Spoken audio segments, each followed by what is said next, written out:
بسم الله الرحمن الرحيم. إن الحمد لله نحمده ونستعينه ونستغفره ونعوذ بالله من شرور أنفسنا ومن سيئات أعمالنا. من يهده الله فلا مضل له ومن يضلل فلا هادي له. Sa ngalan ni Allah, maawain na mahabagin, ang pagpupuri ay para kay Allah lamang. Pinapapurihan natin siya, inaasahan, hinihinga ng kapatawaran, at sa kanya tayo nagbabalik loob. Tayo magpakupkop kay Allah laban sa kasamaan ng ating mga sarili at kalaswaan ng ating mga gawa. Sino man ang gabayan ni Allah ay wala na makapagliligaw pa sa kanya.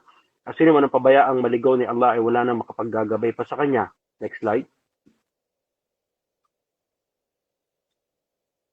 وأشهد أن لا إله إلا الله وحده لا شريك له وأشهد أن محمدا عبده ورسوله لم يلد ولم يولد ولم يقل له كفوا أحد. At tayo di sumasaksi na walang Diyos maliban kay Allah na walang kaparis, na kung saan hindi siya pinanganak at hindi siya nagkanak at sa kanya ay walang katulad. Next slide. وثانيا وأشهد أن محمدا عبده ورسوله اللهم صل وسلم وبارك على سيدنا ونبينا محمد وعلى آله وأصحابه أجمعين وبعد. At tayo din ay sumasaksi na si Muhammad sallallahu alaihi wasallam ay kanyang alipin at kanyang sugo. O Allah, ipagkaloob mo po ang kapayapaan at yung biyaya kay Propeta Muhammad at sa kanyang pamilya at sa kanyang mga kasamahan ng sama-sama at sa mga taong tumatahak sa landas o kaparaanan ng kanyang iniwanan hanggang sa huling araw at pagkatapos. Next slide. Noong nakaraan linggo ay pumasok tayo sa haligi ng iman. Kung saan ito ay pangalawang haligi na tinawag bilang paniniwala sa mga anghel.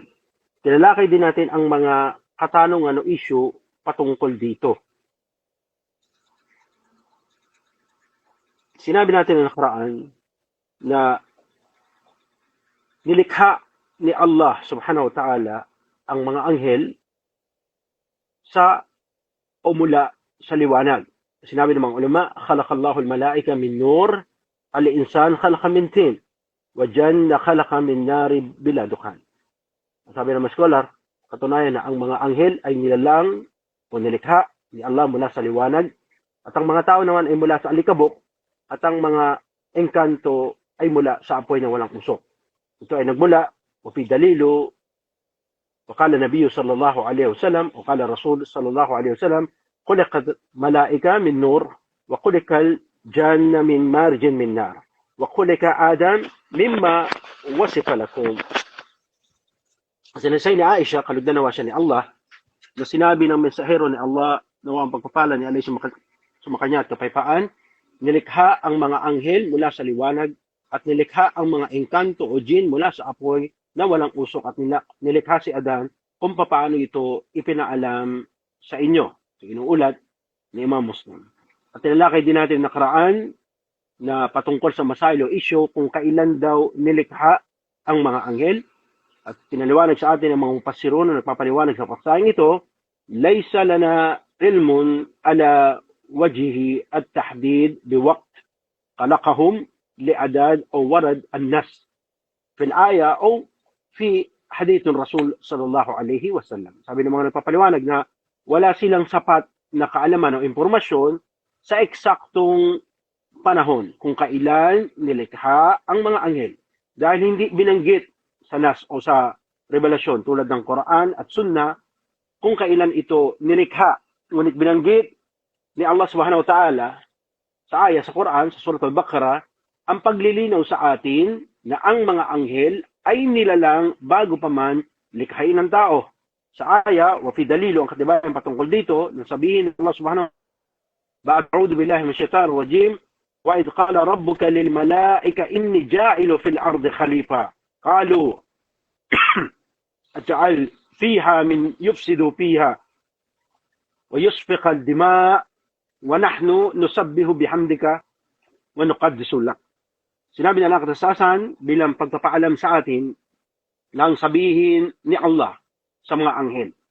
No? Pinaalam niya sa mga anghel, sabi ni Allah, ako ay lilikha sa kalupaan ng mamumuno. Sinabi ng mga anghel, maglalagay ka ba muli o maglalagay ka na naman ng panibagong grupo na mamumuhay sa kalupaan na magpapadanak ng dugo. Samantalang kami naman ay pumupuri sa iyo, lumuluwalhati sa iyo. Sinabi ni Allah sa mga anghel, inni a'lamu ma la ta'lamun. No? Alam ko ang mga bagay na hindi nyo alam. Ito yung pagpapatunay, ayon nga kay Imam Sa'di rahimahullah, bi'akbaruhum, no? Binalita ni Allah sa mga anghel, wa khalaqal insan qad dalla ala annahum mawjudun qablahu. Na sinabi ni Imam Sa'di na pagbabalita to sa atin na ang mga anghel ay nandoon na bago pa man likain ang ating ninunong si Adan. Ibig sabihin, ang mga anghel ay nilalang bago pa sumulpot ang sangkatauhan. So, nandun na sila. Ngunit ang eksaktong panahon kailan sila nilikha ay hindi natin alam. No? Walay sa almana, ang sabi ng mga scholar patungkol dito. Ngunit alam natin na sila ay nandoon na. No? Subhanallah. Ganun din tinalaki natin nakaraan kung maaari bang makita, matanaw ng ating mga mata yung mga anghel, no? Tulad ng mga propeta, no? Ayon nga sa mga pasiro, no, ayon sa mga nagpapaliwanag sa paksayang ito, na al-malaika khulqa min nur, no? Kama rawaha fi Muslim wal Bukhari. La yumkinu ahadin, no, an ra'ahu. Sabi ng mga scholar na ang mga anghel ay nilalang ni Allah sa liwanag at wala ni isa sa atin ang maaring mag-angkin na maaari niyang makita o nakita niya ang anghel sa original na itsura nito. Ito ay napaka-imposible, no? Kasi hindi tayo binigyan ni Allah ng kakayahan ng ating mga mata para matanaw o makita ang mga anghel sa original nitong forma. Maliban lamang alam natin kung ito ay magkatawan tao tulad ng nangyari sa panahon ni Propeta Ibrahim alayhi salam o kaya sa panahon ng Propeta Muhammad sallallahu alaihi wasallam nang si Jibril ay magtungo sa Madina. O fi akhirih, no? Na ganun din tinalaki natin nakaraan yung mga kung yung Masaylo issue doon na tanong na kung meron daw kasarian ang mga anghel, kung sila ba ay babae o lalaki ba sila o babae. Na alam natin nilinaw sa atin to, no? Naman skola na al-malaika la yasifuna bid-dhakar wal untha, no? Hindi natin pwedeng ilarawan o hindi natin pwedeng sabihin o hindi natin pwedeng angkinin na ang mga anghel ay babae o lalaki, no? Dahil sa Allah subhanahu wa ta'ala ay hindi nagpahayag sa atin na siya ay nagbutang o naglagay ng kasarian sa mga anghel, no? Sabi ni Allah subhanahu wa ta'ala, wadalilu, ang katibayan patungkol dito, Allah ta'ala, waja'ilul malaika alladhina hum ibadur rahman inatan wa ashhadu khalaqahum. Sabi ni Allah subhanahu wa ta'ala, sinasabi nitong mga nag-aangkin nito ang mga ahlul kitab, no? Sinasabi natin ang mga Hudyo at Kristiyano. Sila ay nagsasabi na ang mga anghel daw ay nilalang ni Allah na mga babae. Kaya ang tanong sa kanila ni Allah, ang hamon ni Allah sa kanila, kayo ba'y saksi? No? Nakatanaw ba kayo? Saksi ba kayo nang nilikha ni Allah ang mga anghel bilang babae? Para angkinin nila na ang mga anghel ay babae. Subhanallah. Sabi pa ni Allah subhanahu wa ta'ala, ba'da a'udhu billahi minash shaitanir rajim, khalaqna al-malaika inatan wa hum shahidun. At nang nilalang ba namin ang mga anghel na may kasariang kababaihan, nandoon ba sila? No? Nakatingin ba sila? Saksi ba sila? Sa bagay na hamon ni Allah subhanahu wa ta'ala. At alam natin ang bagay na ito ay pananagutan ng mga taong nagsasabi na ang mga anghel ay mga babae. So ito ay bagay na taliwas sa labas ng Islam. Lalo sabihin natin yung mga balik Islamdan o yung mga yumakap sa Islam na dating Kristiyano. Alam natin na sa inyong pinatutunguhan na kung kapilaman nyo o simbahan may mga larawan doon ng anghel na sila ay itsurang babae, no? Waya de bila. Minsan maninipis pa yung damit o kaya sabihin natin may mga anghel doon putol ang katawan, ulo lang, pero may pakpak na tinatawag nilang kerubin. Itong mga bagay na ito ay walang espasyo sa Islam at hindi ito pinapayagan sa Islam, no? Now, bilang pagtutuloy sa ating paksain, inshallah, no? Dahil tayo ay lumakad na sa pangalawang bahagi, no, nitong paksain ng patungkol sa paniniwala sa mga anghel. Next slide po. Yung tanong o yung masail na sinasabi ng mga tao, hal kullul malaika min nafsil no? Pare-pareho ba daw ng uri at anyo ang mga anghel? Ito ang isa sa mga tanong ng karamihan. Next slide po. Ayan, sinabi ng mga pasirun o mga scholar nagpapaliwanag sa paksahing ito, al-malaika laysa sawa ala darajatihi. No? Humma laysa al-wahid. Sabi ng mga scholar na ang mga anghel po ay hindi pare-pareho ng uri. Hindi sila pareho ng sukat, hindi sila pareho ng kalagayan. May pagkakaiba-iba sila, katulad ng pagkakaiba-iba ng kanilang mga tungkulin at obligasyon. At alam natin, ayon nga sa Nas, sa Quran, at mula sa sugo, sa Propeta Muhammad SAW, na ang pinakamainam na uri, ang pinaka-the best among the best sa lahat ng anghel, walang iba kundi ang mga nagtungo sa Badar. No? At ayon pa sa ibang ulat ni Imam al-Bukhari na ang pinakamainam sa kanila ay si Jibril alayhis salam. Now, next slide po. Saan natin nakuha ang bagay na ito na ang mga malaikatul Badar na tinatawag, no? Yung mga malaika o yung mga anghel na tumungo sa Battle of Badar. Nayula sa isang salaysay o hadith وعن أهل بدر وقال جاء جبريل إلا النبي صلى الله عليه وسلم فقال ما تدن أهل بدر فيكم فقال من أفضل المسلمين ما شاء الله أو كلمة ونحوه فقال وكذلك من شهد البدر من الملائكة رواه البخاري. Sinalsay ni Muad mula kay Al-Suraki na mula sa kanyang ama na kung saan ay naroon at mga kasama sa tumungo sa Badar. Kanyang sinabi na si Jibril ay pumaroon sa Propeta Muhammad SAW datal yun. Sabi yung panahon na yun, yung araw na yun, ay tumungo si Jibril kay Propeta Muhammad SAW habang ito ay, sabi natin, nagkatawang tao. At tinanong si Propeta Muhammad SAW, saan mo ibibilang ang grupo ng mga Muslim na naroroon sa Badar? Ibig sabihin yung mga sumama sa pakikipagjihad sa Badar para ipagtanggol ang mga kamusliman. Dahil alam natin, ang panahon na yon ay gustong burahin ng mga Quraysh, ng mga taga-Makkah, nila Abu Sufyan, ang mga Muslim na nag-hijra o lumikas mula Makkah at Madina. Gusto nilang patayin, gusto nilang burahin, gusto nilang sirain ang pagdami, no? O kaya ang kapulungan ng mga Muslim sa Madina. Kaya ang Propeta Muhammad SAW ay nagtawag sa mga Muslim na pangalagaan ang kapulungan ng Muslim, ang mga matatanda sa kanila, ang kababaihan sa kanila, kaya siya ay nagtawag na pakikipaglaban o yung tinatawag natin na jihad. No? At alam natin, may mga Muslim na di sumama at may Muslim na sumama. Kaya tinanong ni Jibril alayhis salam kay Propeta Muhammad SAW, saan mo ibibilang ang mga Muslim na sumama sa Badar? At sinabi ng Propeta Muhammad SAW, sila ang pinakamainam na mga Muslim. Kaya kung tatanungin kayo, sino bang pinakamainam na Muslim? Ang mga Arabo ba? No? Ang mga taga-Moro ba? Sabi natin, ang mga Maranao ba? Tausog ba? Maguindanon ba? O Yakan ba? O Kagan ba? Hindi. Ang sabi ng Rasul sallallahu alaihi wasallam, ang pinakamainam na Muslim ay ang Muslim na sumama sa Badar. At sinabi ni Jibril kay Propeta Muhammad sallallahu alaihi wasallam, ganun din ang mga anghel na tumungo sa Badar kasama ng mga Muslim na nakipaglaban sa Quraysh. Sila yung pinakamainam na anghel. Ayon kay Jibril alayhis salam. No? Sila ang the best na mga Muslim, ang mga sumama sa Battle of Badr, at ganoon din ang mga anghel na bumaba at tumulong sa mga Muslim para labanan ang mga kuffar. Next slide po. Naam.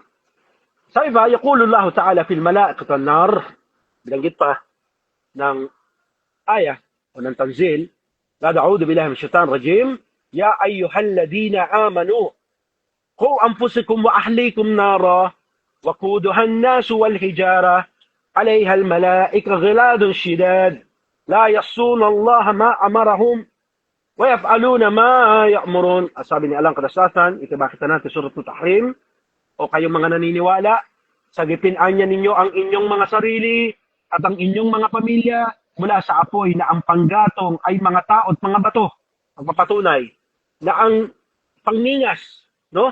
Na ang pang-apoy ng nari Jahannam ay mga tao at mga bato. Kung ano yung bato na tinapon doon, kung ano yung tao na hulog doon, siya yung dahilan kung bakit numiningas ang apoy. No? Walang uling doon, walang LPG. No? Tao at bato ang nagpapaapoy dito. Doon ay may mga anghel na malupit, hindi sumusuway kay Allah at anumang pinag-uutos sa kanila, ginagawa lamang nila kung ano yung utos ni Allah. Subhanallah. At sabi pa ng mga scholars ng Islam, walang duda ayon sa kanya, aqdamu ala al-itlaq al-Jibril alayhi salatu wassalam mimma ajja fi wasifatuhu o kamakalo. Sabi ng mga scholar, walang pagdududa, walang pagtataloan niya, no? Na ang pinakadakila sa lahat-lahat ng mga anghel pagdating sa kanyang larawan, itsura, no? At mga katangian ay si Jibril alayhi salam, no? Pagkatapos sabihin ng Rasulullah sallallahu alaihi wasallam na ang pinakamainam na Muslim ay ang mga sumama sa Badar, at nang sabihin ni Jibril na ang pinakamainam naman ng mga anghel ay sumama o tumulong sa mga Muslim sa Battle of Badar, ayon naman sa mga scholar na ang pinakamainam na anghel pagdating sa larawan, itsura at katangian nito ay walang iba kundi si Jibril at walang pagtatalo sa kanila patungkol dito. Naam, next slide po. Ayan. Paano ba siya sa salita o hadith? وقال رسول الله صلى الله عليه وسلم وصف جبريل رأيته مما حبتا من السماء وشدا أقدم خلقه ما بين السماء والأرض رواه المسلم. Batay sa nag-ulat na sinabi ng mensahero ni Allah sallallahu alaihi wasallam na nakita niya si Jibril, no? Nagpakita si Jibril sa kanya sa kanyang anyo, no? Na bumababa anya si Jibril mula sa kalangitan at ang kanyang dambuhalang sukat o laki ay pinuno ang bawat puwang ng langit at lupa. Sabi na bumaba si Jibril sa kalangitan, no? Natakpan ko ano man yung nasa natatanaw na kalangitan ni Propeta Muhammad sallallahu alaihi wasallam. Sabi ganun siya kalaki, ganun siya kadakila, no? La hawla wala quwwata illa billah. Next slide po. Ganun din sinabi ng mga scholar, wa min malaika أعدم أيضا الحمالة الأرش ومما جاء في وصفه أو كما قال العلماء. Dahil pa sa mga scholar na ang sumunod anya ng mga dakilang anghel na ayon sa mga nas o mga kabahayagan ay ang mga anghel na tungatangan o magbibitbit ng trono ni Allah. Next slide po. Bakit siya sa salisa yung hadith? Mahuwad dalilo, anong katibayan patungkol dito?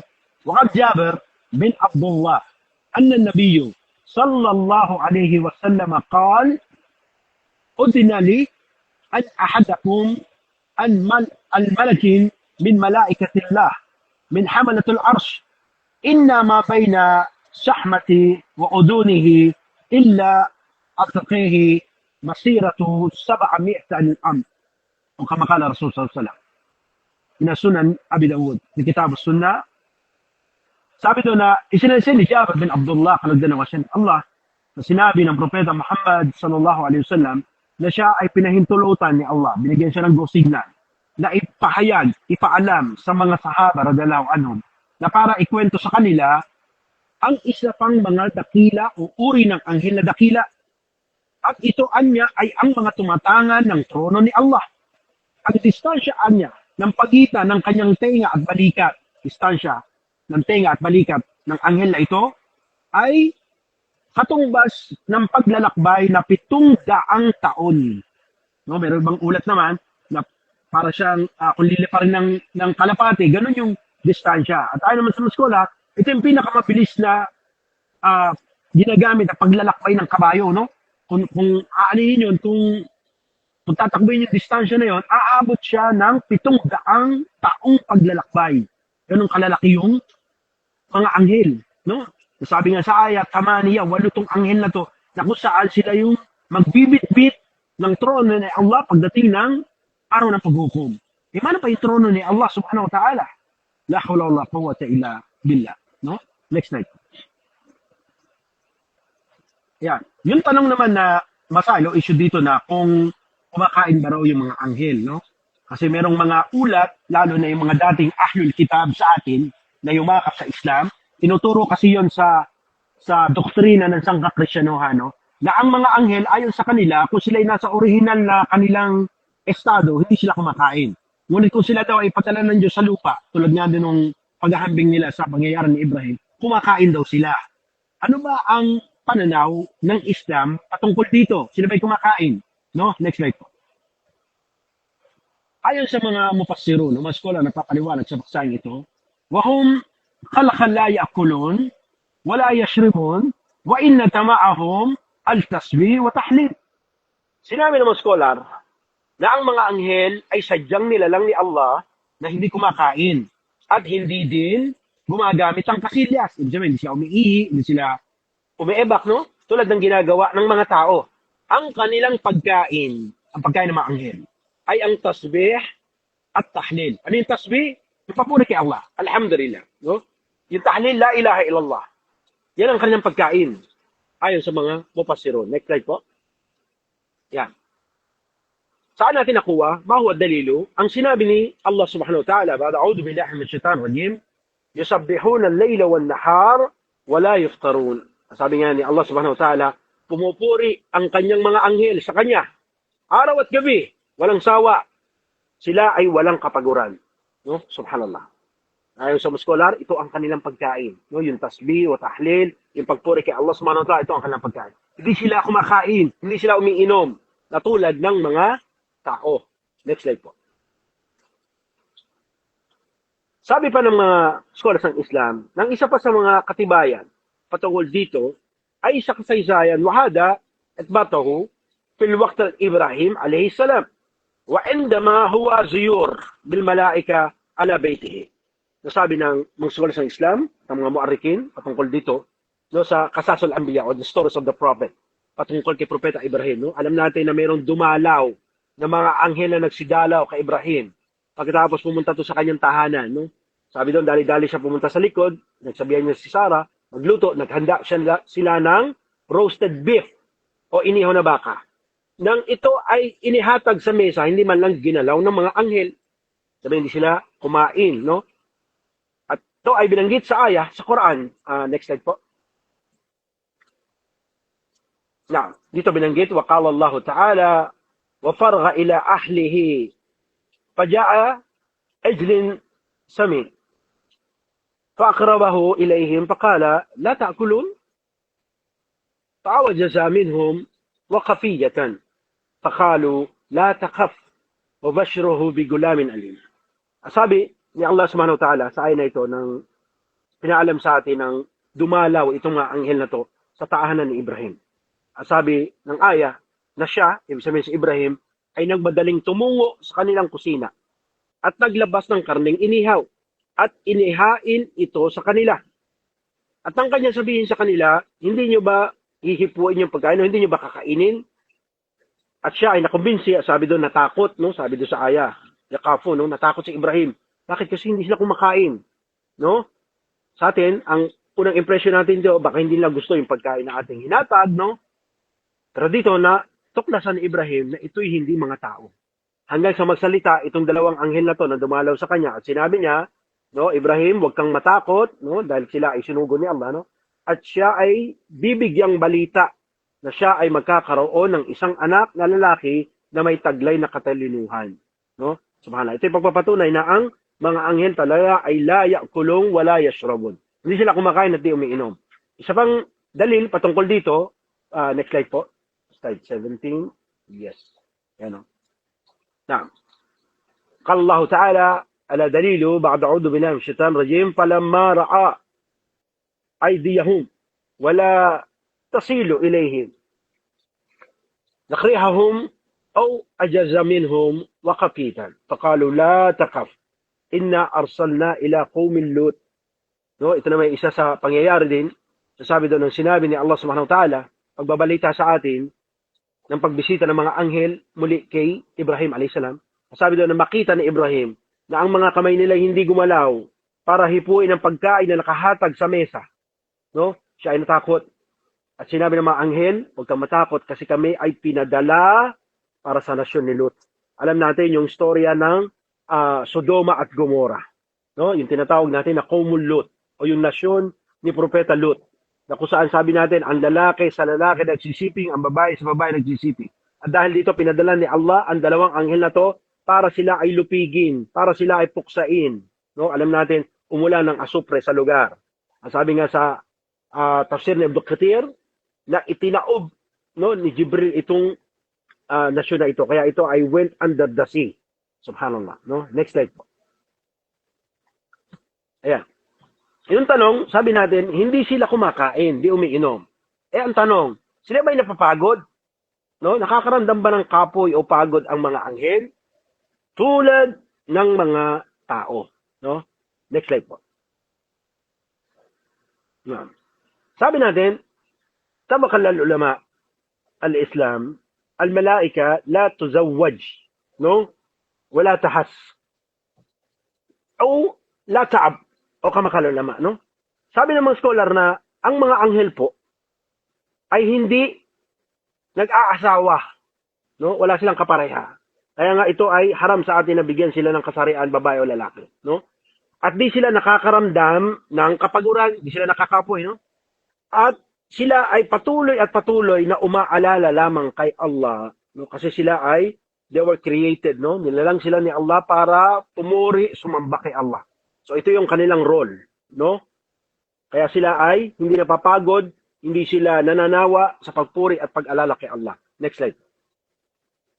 Dahil dito, banggitin natin muli yung ayah na binanggit natin kanina. Waqala Allah Ta'ala, ad-dalilu, no, ito yung katibayan, yusabbihu al-layla wan-nahar wala yufsarun. Wala yufsarun. Sabi ni Allah Subhanahu wa Ta'ala, sila ay nagdiriwang, o sabi natin, sila ay pumupuri, sila ay yung lumuluwalhati, dumadakila kay Allah, gabi at araw, at hindi sila nakakaramdam ng pagkasawa. At sabi pa sa ibang ulat, sila hindi tumitigil, no? Walang tigil ng kanilang pagpuri kay Allah Subhanahu wa Ta'ala. Hindi tulad ng mga tao, no? Subhanallah, kapag tinamad, hindi magsasambayang, hindi magsasala, no? Subhanallah. Pero mga anghel dire-diretso. Sabi pa ni Allah Subhanahu wa Ta'ala, patungkol sa mga taong nagsihambog at ayaw dumakila kay Allah. Next slide po. Qala Allah Ta'ala, فَإِنْ أَسْتَكْبَرُوا فَالَّذِينَ عِنْدَ رَبِّكَ يُسَبِّحُونَ لَهُ بِاللَّيْلِ وَالنَّهَارِ وَهُمْ لَا يَصِفُونَ. O kamakal. Sabi ni Allah Subhanahu wa Ta'ala, katunayan na silang mga nagyabang, no? May mga tao kasi, tulad halimbawa sabihin natin ng Faraon, no? Na ayaw sumamba kay Allah Subhanahu wa Ta'ala. O kahit tayo mga Muslim, tayo makakaramdam ng kayabangan na ayaw sambahin si Allah Subhanahu wa Ta'ala, ayaw dakilain, ayaw pasalamatan. Ang sabi ni Allah Subhanahu wa Ta'ala sa kanilang mga nagyabang, no? Ngunit siya ay mayroong mga sila, tinutukoy dito mga anghel, na nasa kanya, dumadakila, pumupuri sa kanya gabi at araw na hindi napapagod. Kaya hindi kawalan yun kay Allah Subhanahu wa Ta'ala kung hindi tayo umalala sa kanya at di tayo dumakila at di tayo magsala. Dahil sabi natin, bilyon o trilyon ng bilang ng anghel, wala wa alam, na sila ay pumupuri, walang patid, walang pagod sa kanya. Subhanallah. Next slide po. Na. Sabi natin na patungkol sa masailo issue yung tanong, sabi natin, meron bang pangalan ang mga anghel? No? Sila ba mayroong pangalan? So sinabi natin, next slide po. Yan. Sabi natin na ayon sa mga scholars ng Islam, al-malaika isman walakin na la na'lam min asma'ihim illa qalil. Sabi ng mga scholar na katunayan na ang mga anghel mayroong talagang pangalan. Ngunit ayon sa kanila, ang batid natin na kanilang mga pangalan ay kakaunti lamang. Maliban kung ano na lamang yung nasa nas o revelasyon at sinabi sa atin ng Propeta Muhammad sallallahu alaihi wasallam. At sabi pa nila, wajib al-imanu bih. No? Obligado na paniwalaan natin yung mga pangalan na binanggit ni Allah sa Quran at binalita sa atin ng Propeta Muhammad sallallahu alaihi wasallam. So inshallah, patuloy natin dito mag-open tayo ng question and answer, no?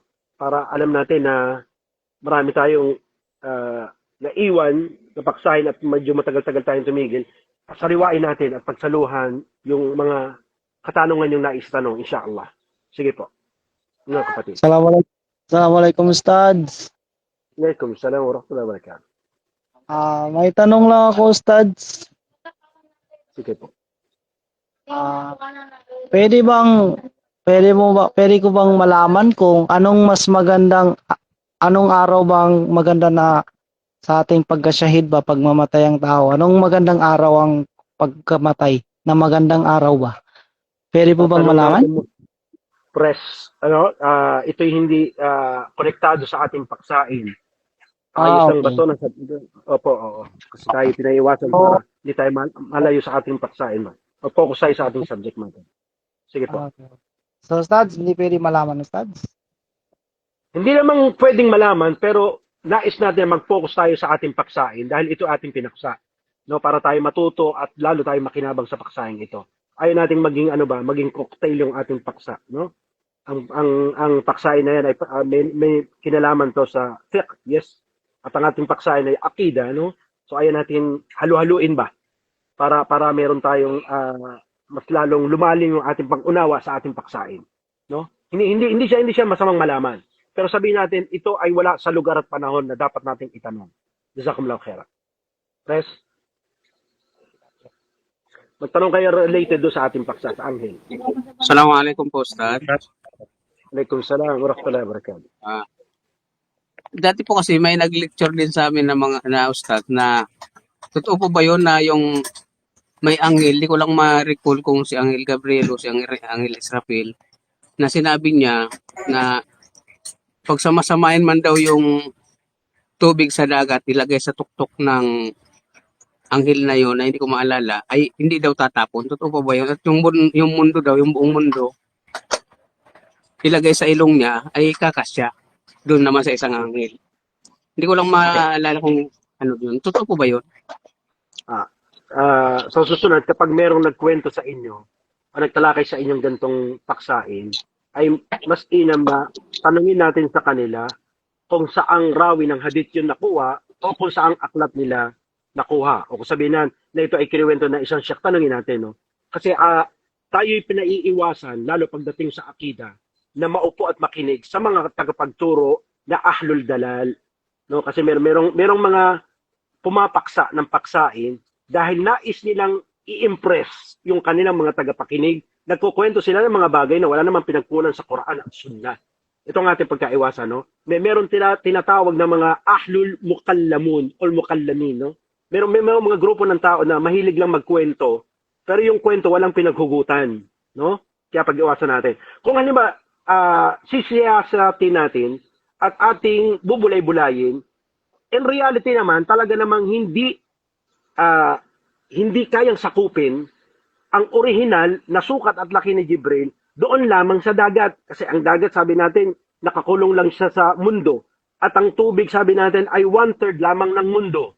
Kung ang tinutukoy niya ay tubig na kung saan nandun ang ibabaw ng trono ni Allah subhanahu wa ta'ala, ibang usapan yun. Kasi tinuturo sa atin sa kitab ng Aqidatul Wasitiyya ng Shaykh Islam Ibn Taymiyyah rahimahullah, kung tatanungin tayo bilang Muslim, ayna Allah, nasan si Allah? Sinasabi natin, focus sama. Nasa kaibabawan siya ng langit. Hindi nararapat na sabihin natin, nasaan si Allah, sabihin natin, nasa langit. Kasi kapag sinabi nating langit lang, ayon kay Shaykh Islam Taymiyyah, ibig sabihin, nasasakupan ng panahon at lugar si Allah. Kaya ang tamang sagot daw, focus sama. Nasa kaibabawan siya ng langit. Hindi siya sakop ng langit. Ang anghel na si Jibril, tulad ng binanggit natin sa hadith kanina, na binanggit ni Propeta Muhammad SAW, wasyad, no? Sabi, napakalaki ng kanyang sukat. Nang siya'y bumaba, doon, sabi doon sa ikapitong kalangitan, nasakop lahat yung espasyo na natatanaw ni Propeta Muhammad SAW na langit. No? Sabi, napakalaki ni Jibril.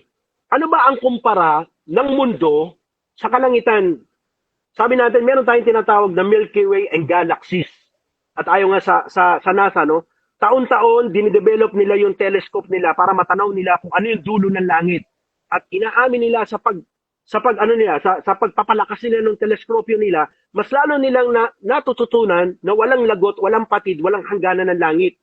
Na ito yung binabanggit ni Allah subhanahu wa ta'ala. At pinapaliwanag ng mga skolar na sab'at samawat, no? Na ito ay 7 kalangitan na ayon kay Propeta Muhammad SAW, na ang unang langit, ikukumpara mo sa pangalawang langit, para ka naghagis ng singsing sa disyerto. Yung disyerto, second heaven.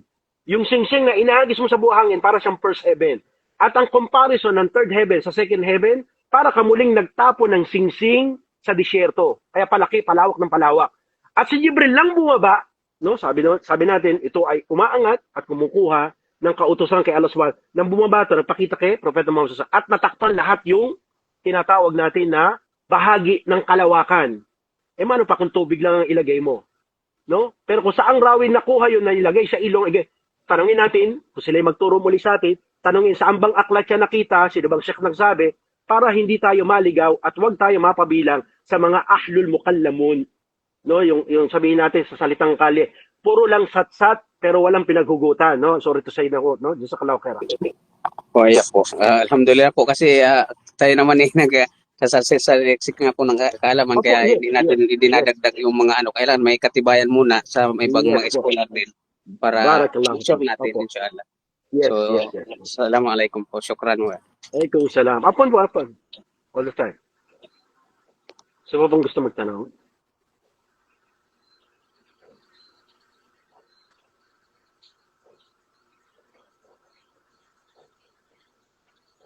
Napagod na sila, pres.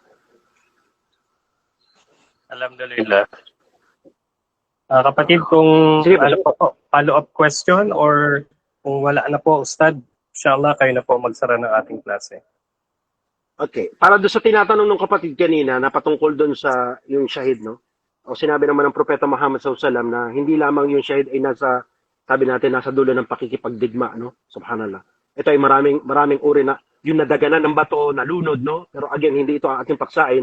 But nararapat at mas may karapatan na mag-focus tayo, no? Dito sa paksain ng akida para mas lalong lumalim yung ating kaalaman dito, no? Ayaw natin gawing fruit cocktail yung ating subject bilang pagbibigay galang sa rules and regulation ng grupo na ito at pagbibigay respeto natin sa batas na itinalaga at ganoon din at pagbibigay galang natin sa presidente ng grupong ito. Barakallahu fikum, matayo natin paghahabaan. Inshallah, next week magkita-kita muli tayo biidnillah kung tayo pagkalooban ng buhay at ganoon din ang kalusugan at ang panahon ni Allah subhanahu wa ta'ala ay muli magkita tayo. Muli sabihin natin, subhanaka wa bihamdika asyhadu an la ilaha illa ant wa nastaghfiruka wa atubu ilaik. Si Allah walang kapintasan ng ating pinapapurihan, humihingi kami ng tawad at kapatawaran kay Allah. Kayo mga kapatid ko sa Islam, hinihimo ko kayo na kayo magbalik loob kay Allah ang mapagtatawad ang mahabagin. Assalamualaikum warahmatullahi wabarakatuh.